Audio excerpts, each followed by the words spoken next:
Kitab Wasailul Wusul ila Syamailir Rasul di bab pertama di fasal yang kedua. Syekh Yusuf bin Ismail An-Nabhani menerangkan tentang nama-nama Nabi Muhammad sallallahu alaihi wasallam. Bahwasanya Nabi Muhammad sallallahu alaihi wasallam memiliki nama-nama yang banyak.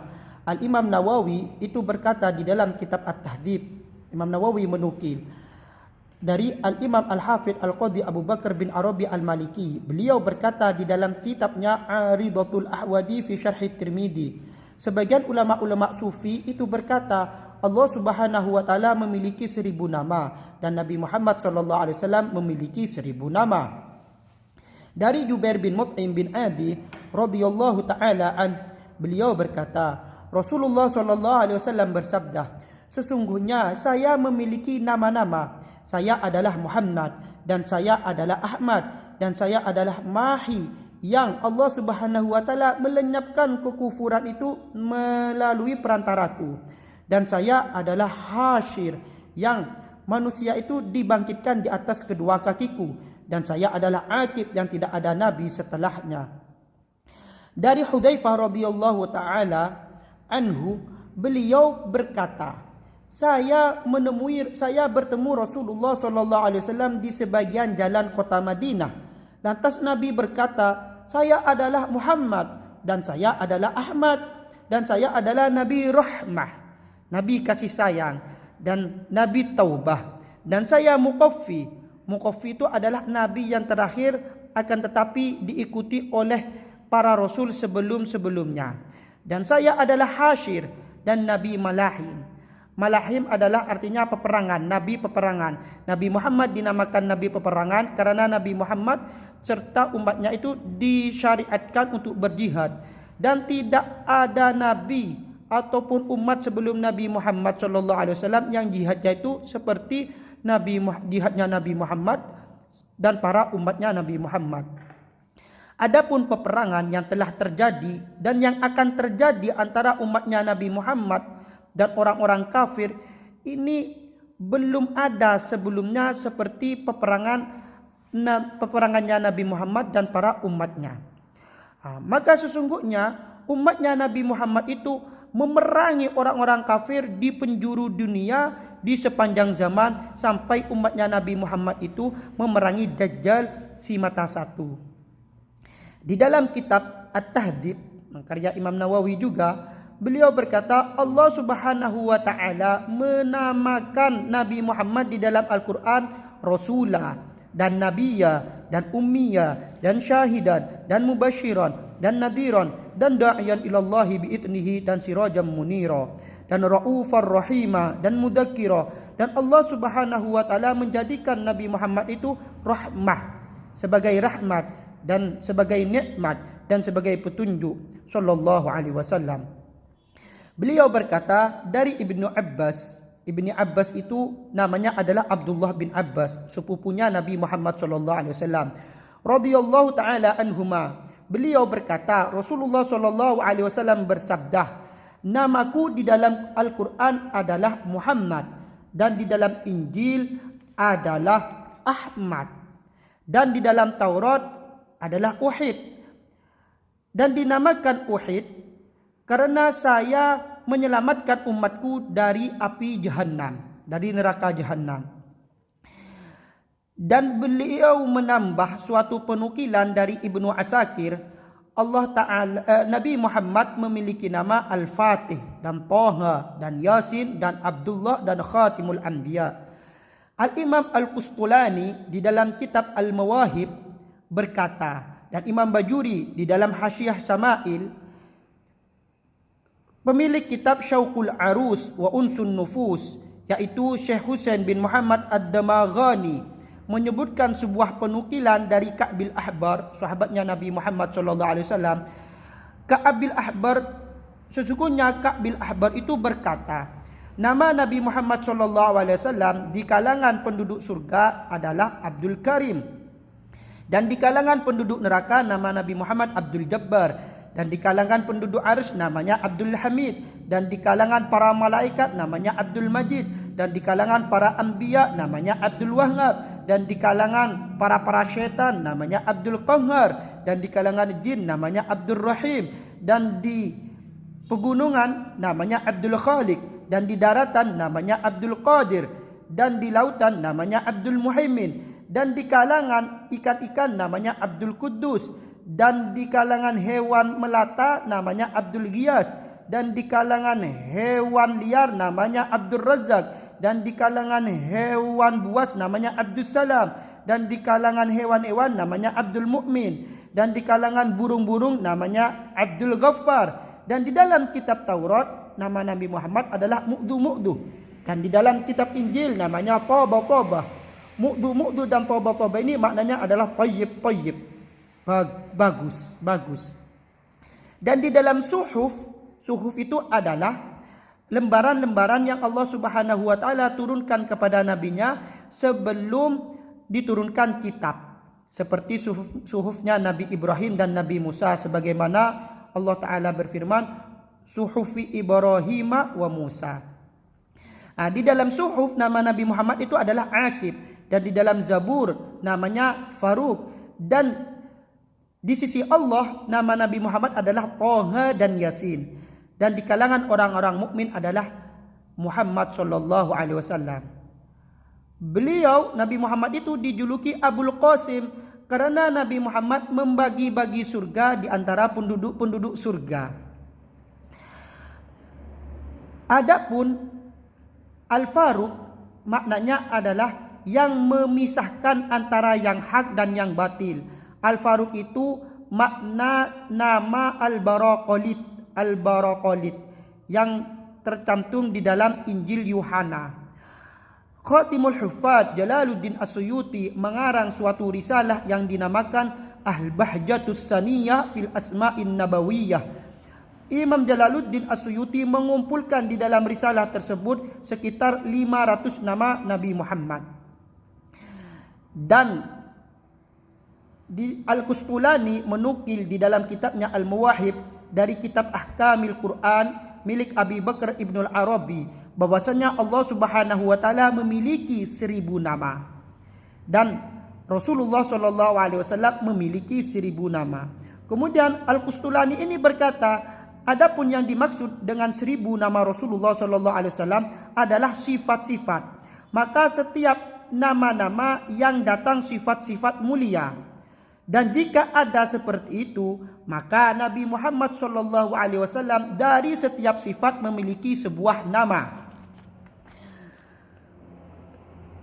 Kemudian dari 1000 nama tersebut terdapat nama yang khusus untuk Nabi Muhammad atau kebanyakan untuk Nabi Muhammad sallallahu alaihi wasallam. Dan di antara 1000 nama tersebut ada yang mushtarakun, yaitu namanya Nabi Muhammad sama dengan nama-nama Nabi sebelumnya, dan semua itu jelas tidak bisa disamarkan. Dan jika kita menjadikan dari setiap sifat dari sifat-sifat Nabi Muhammad itu sebuah nama, maka nama Nabi Muhammad itu telah sampai kepada apa yang telah disebutkan, bahkan melebihi itu. Beliau berkata, dan yang saya lihat di dalam ucapannya guru kami yaitu Al-Hafidh As-Sakhawi di dalam kitabnya Qaulul Badi, dan Qadhi Iyad di dalam kitabnya Asy-Syifa, dan Ibnu Arabi di dalam kitabnya Al-Qabas dan Ahkam, dan Ibni Sayyidin Nas dan ulama-ulama selainnya itu menambah atau melebihi dari 400 nama. Nama Nabi Muhammad melebihi 400 nama. Kemudian beliau menyebutkan secara urut menurut huruf-huruf mu'jam. Al-Imam Jazuli menyebutkan di dalam Dalailil Khairat nama Nabi Muhammad itu 201 nama.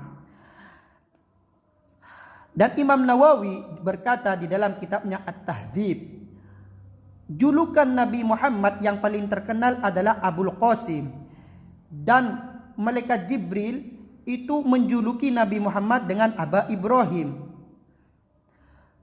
Sedangkan paling utamanya dari nama-nama Nabi Muhammad adalah nama Muhammad. Al-Imam Al-Qustulani berkata, Allah Subhanahu wa taala telah memberi nama Nabi Muhammad dengan nama ini, yaitu dengan nama Muhammad 2000 tahun sebelum penciptaan makhluk, sebagaimana yang telah disebutkan di dalam hadis Anas radhiyallahu an. Ibnu Asakir meriwayatkan dari Ka'bil Ahbar bahwasanya Nabi Adam berwasiat kepada anaknya nama Syisa.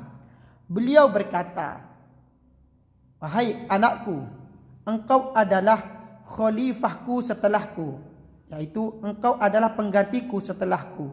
Maka ambillah khalifah tersebut dengan tiang ketakwaan dan ikatan yang kuat.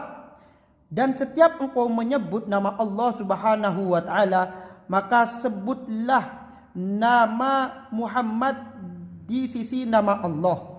Karena sesungguhnya saya telah melihat nama Muhammad itu tertulis di atas atap arsy. Kemudian saya mengelilingi langit, maka saya tidak melihat di dalam langit suatu tempat kecuali saya melihat nama Muhammad tertulis di situ. Dan sesungguhnya Allah Subhanahu wa taala menempatkanku di surga. Maka saya tidak melihat di dalam surga suatu istana ataupun ruangan kecuali saya dapati nama Muhammad tertulis di situ. Dan saya melihat nama Muhammad itu tertulis di atas leher bidadari-bidadari dan di atas daun tangkai pohon surga dan di atas daun pohon tuba dan di atas daun sidratil muntaha dan di atas ujung tirai-tirai surga dan di antara mata-mata malaikat. Maka perbanyaklah menyebut nama Muhammad, maka sesungguhnya para malaikat menyebut nama Muhammad di setiap waktunya." Hasan bin Sabit radhiyallahu an, sahabat Nabi, itu bersyair, "Agharru alaihi lin-nubuwati khatamu minallahi min nurin yaluhu wa yushhadu wa dhamma al-ilahu isma nabiy ila ismihi idza qala fil khamsil muadzinu ashhadu wa syaqqa lahu min ismihi liyujillahu fadhul arsy mahmudun wa hadha Muhammadu." Paling mulianya tanda kenabian adalah khatam dari Allah Subhanahu wa taala berupa cahaya yang bersinar yang bisa disaksikan. Dan Tuhan, yaitu Allah Subhanahu wa taala, menggabungkan nama Nabi Muhammad ke nama Allah Subhanahu wa taala ketika muadzin adzan 5 waktu, yaitu ketika mengucapkan asyhadu an la ilaha illallah, asyhadu anna Muhammadar Rasulullah. Dan Allah Subhanahu wa taala memecah dari namanya untuk Nabi Muhammad, untuk memuliakan Nabi Muhammad. Maka pemilik arsy, yaitu Allah Subhanahu wa taala, adalah Mahmudun, az-zat yang dipuji. Dan ini adalah Muhammad. Muhammad adalah zat yang paling banyak memuji. Adapun nama Ahmad, Imam Bajuri berkata di dalam kitab Hasyiyahnya, lafaz Ahmad pada asalnya itu af'alut tafdil.